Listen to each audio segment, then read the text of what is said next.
Next है fully functional dependency. अब नाम से ही पता चल रहा है वो पार्शियल था, यानी कि किसी एक पार्ट पे डिपेंड कर रहा था, तो फुली यानी कि कम्प्लीटली डिपेंड करेगा। If the attribute of a primary key are required for the identifying value of a non prime, मतलब कि प्राइमरी की के एट्रीब्यूट से हम डिटरमाइन कर सकते हैं नॉन प्राइम की एट्रीब्यूट, तो उसको कहते हैं फुली। तो यानी कि जो नॉन प्राइम की एट्रीब्यूट है जो हमारा फुली डिपेंडेंट करेगा प्राइमरी की पे।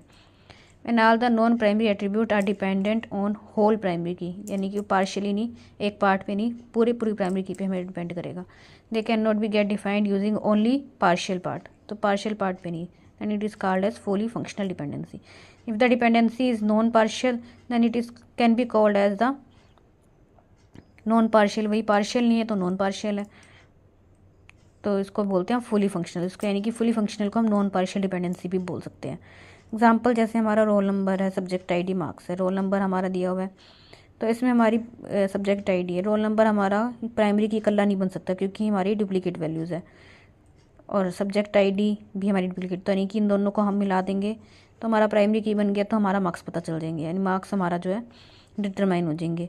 तो यानी कि अगर इस वाले एक टेबल में क्या है, मार्क्स में पता करने, यानी कि नॉन प्राइम, ये हमारी प्राइमरी की होगी दोनों, ये हमारा हो गया नॉन प्राइमरी।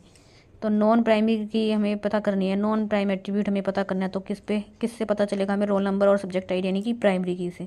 तो यानी कि हमारा नॉन प्राइम एट्रीब्यूट जो है प्राइमरी की पे हमारा फुली डिपेंडेंट है, यानी कि दोनों की वैल्यू हमें पता होगी तभी हमें मार्क्स की वैल्यू पता चलेगी।